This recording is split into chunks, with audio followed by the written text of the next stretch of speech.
You did everything right. You worked hard, sacrificed, and paid your house off completely. No mortgage, no bank. This was supposed to be the moment money felt safe. So why doesn't it? Taxes rise, insurance grows, repairs never stop. And equity isn't cash. It's money locked in walls, limiting your options when life changes. The dream everyone chases. There are very few goals in adult life that carry as much emotional weight as owning a home outright. Not just buying a house, not just moving in, but paying it off. No mortgage, no lender, no monthly reminder that part of your life is still owned by a bank. For many people, this isn't just a financial milestone. It's a symbol. It represents success, responsibility, proof that you made it. From a young age, we're taught that this is what stability looks like. Get a good job, buy a home, pay it off as fast as possible. And once you do, everything else is supposed to feel easier. Less stress, less fear, more freedom. This belief is so deeply embedded that almost no one questions it. Parents repeat it, friends celebrate it, financial advice reinforces it. Pay off your house early and you'll sleep better at night. And for a moment, you do. The day the mortgage balance hits zero feels surreal.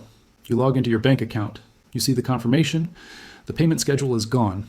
There's a quiet sense of victory. A chapter of life feels complete. For years, maybe decades, that monthly payment shaped your decisions. It dictated your budget. It influenced your career choices. It added pressure to every setback. And now it's gone. People expect this moment to change everything. They imagine a calmer life, a lighter mental load, a future where money finally feels safe. But what most people don't talk about is what happens after that moment fades. Because once the excitement settles, reality quietly returns. Your house didn't stop costing money. It just stopped sending a bill that felt urgent. Property taxes still arrive.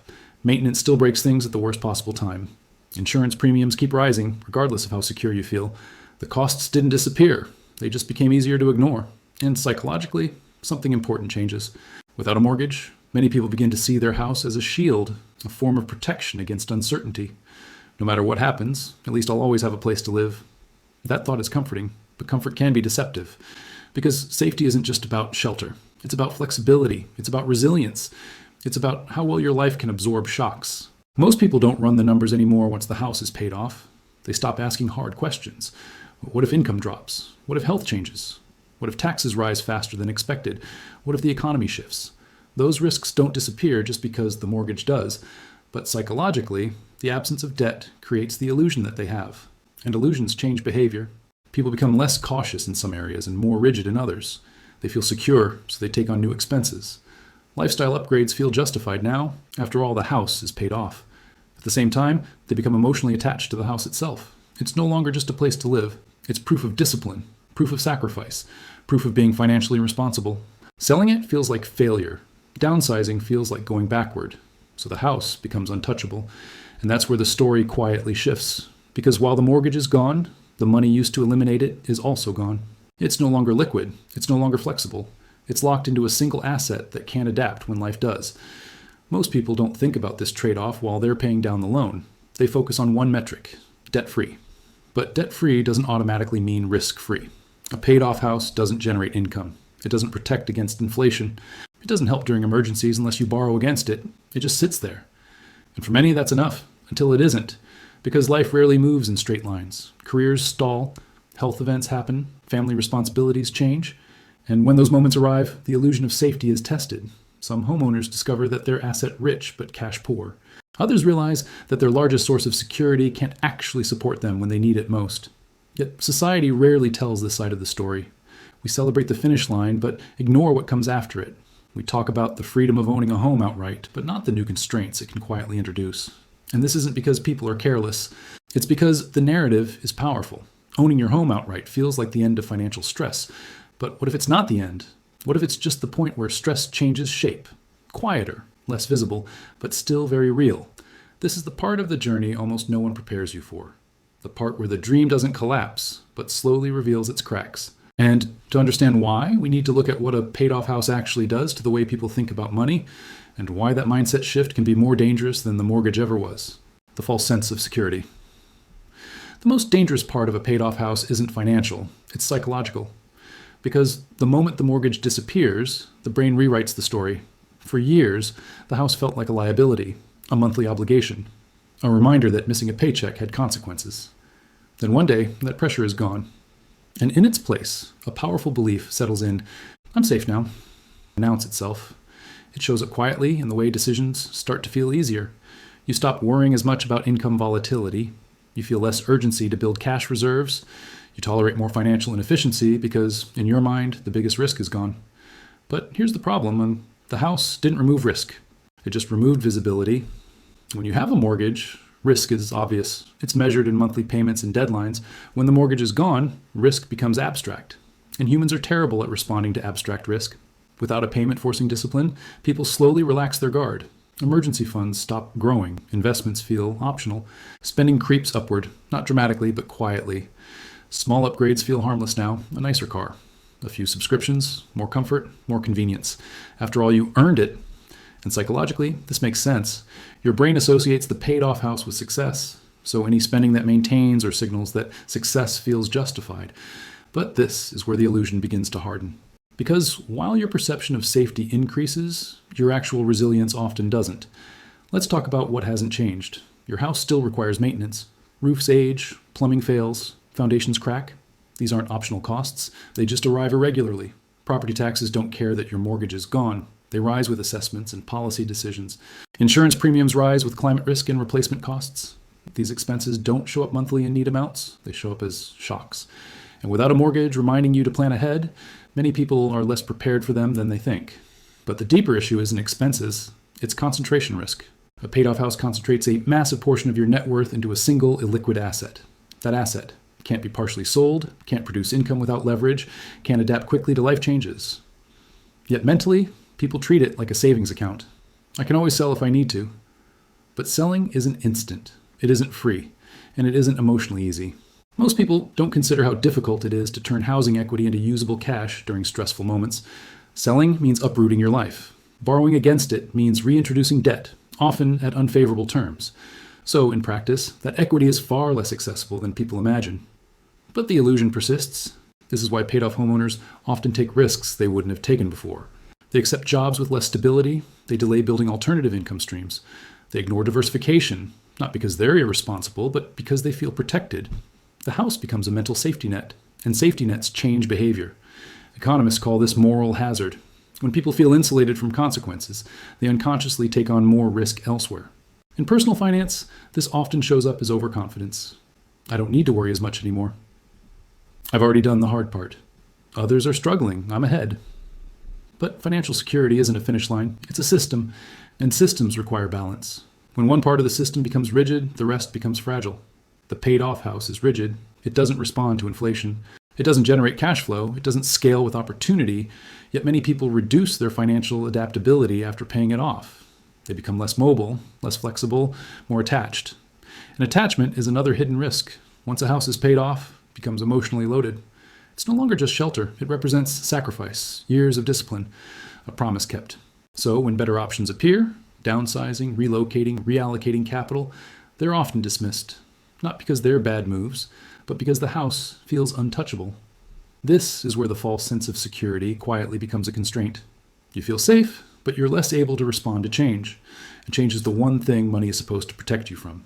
True financial security doesn't feel like calm all the time.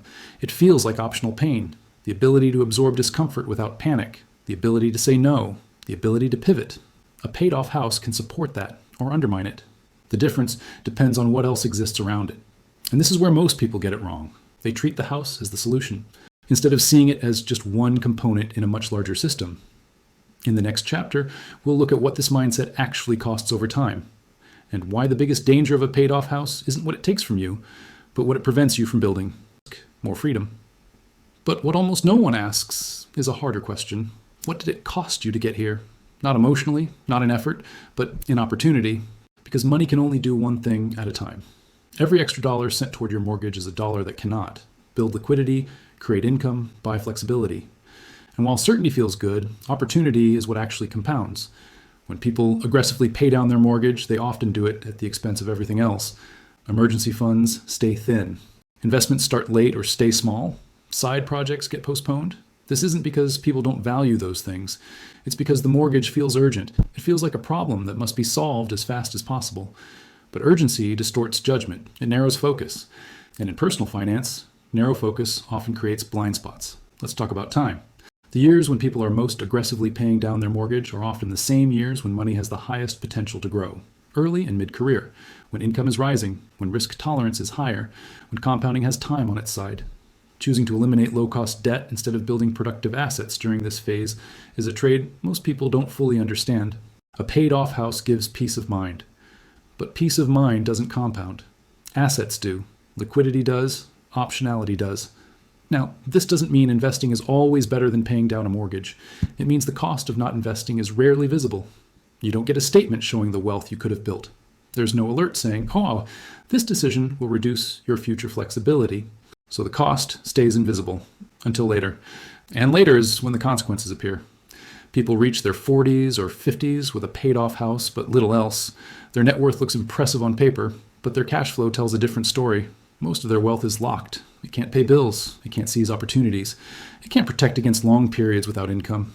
They're house rich and option poor. And this is where the real danger begins. Because life doesn't reward ownership. It rewards adaptability. Let's say income drops unexpectedly. A job loss, a health issue, a caregiving responsibility.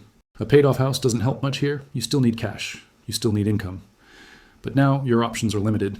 Selling takes time. Borrowing reintroduces debt, often at worse rates than your original mortgage. Downsizing is emotionally and logistically difficult. The asset that was supposed to protect you has become a bottleneck. And this isn't rare, it's common. Because most people underestimate how often life forces financial pivots. Another cost people ignore is missed skill building. When money is tight but flexible, people experiment. They start small businesses. They invest in education. They take calculated risks.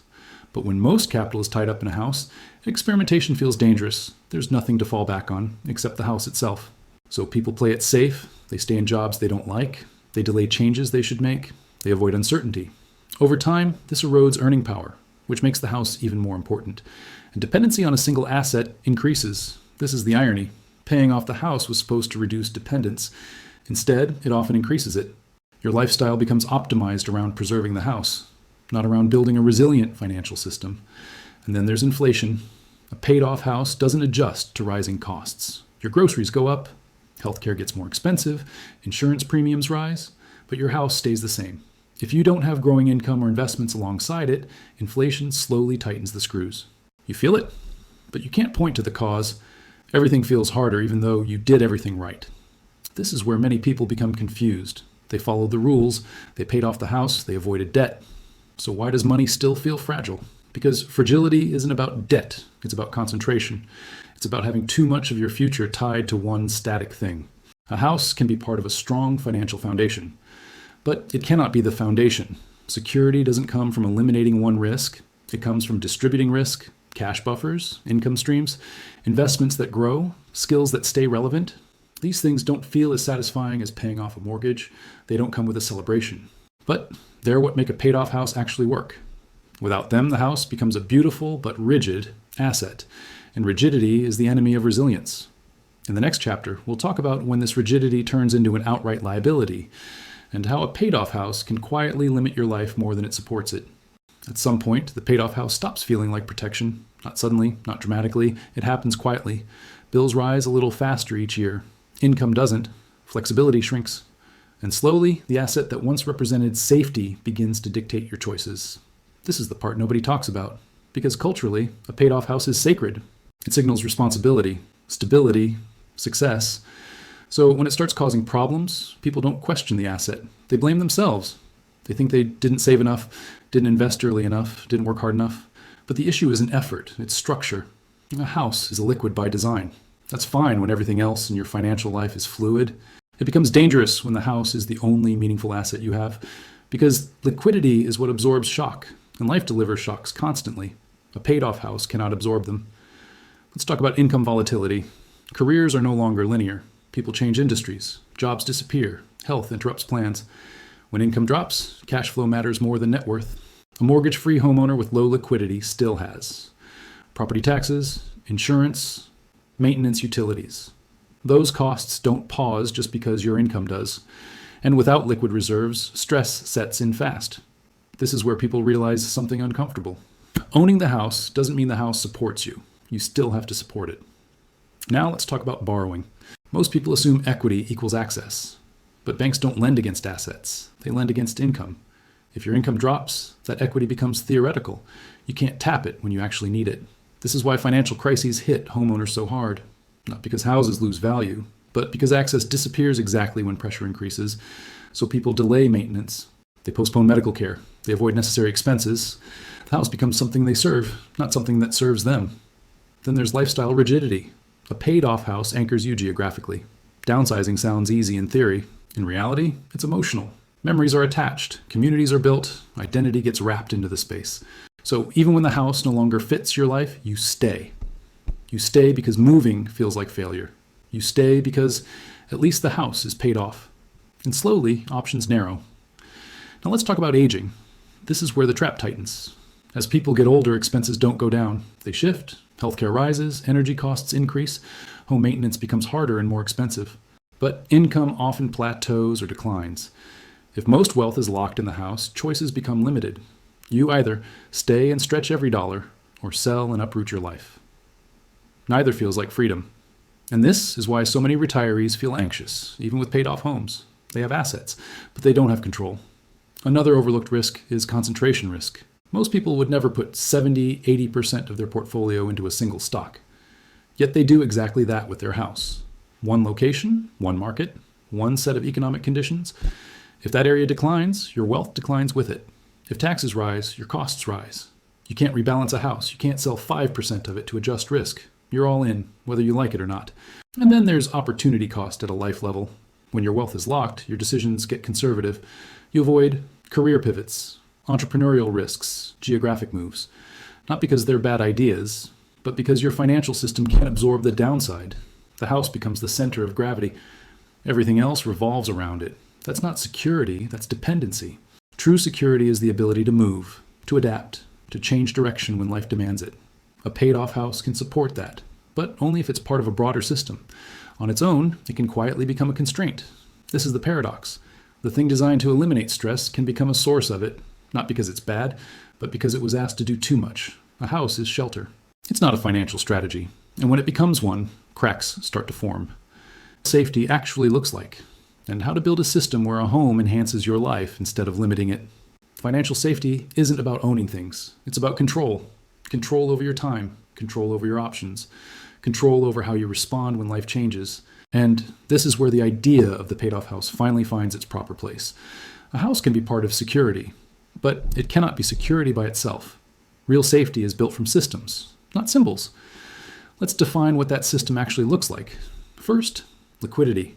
Cash is boring. It doesn't impress anyone. It doesn't feel powerful until you need it. Liquidity is what gives you breathing room when income stops, expenses spike, or plans collapse. It lets you solve problems without panic.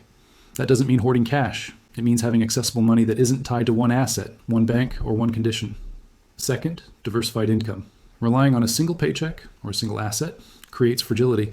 Security improves when money comes from multiple directions. Earned income investments, skills that travel with you. This doesn't require being wealthy. It requires intention. A small portfolio beats a large house when flexibility matters. Third, optionality.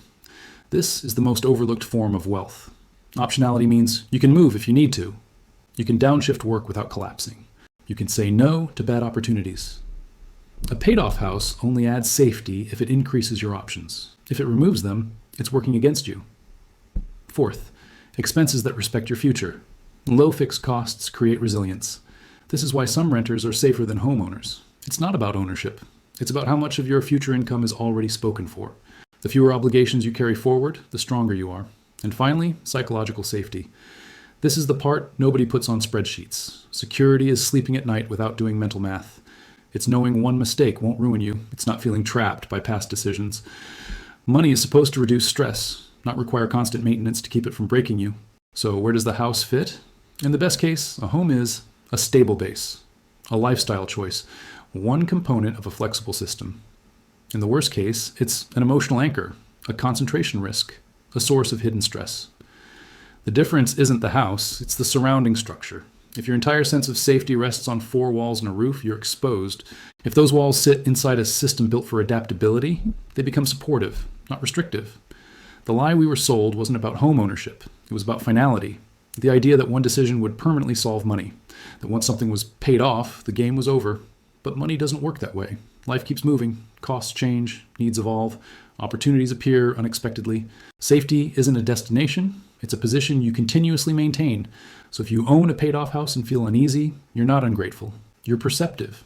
You're noticing that security without flexibility isn't security at all. And if you don't own a house yet, you're not behind. You're unburdened. You still have choices. The real goal was never ownership. It was freedom. And freedom comes from building a system that moves with you instead of tying you down. That's the trap nobody warns you about. And now you see it.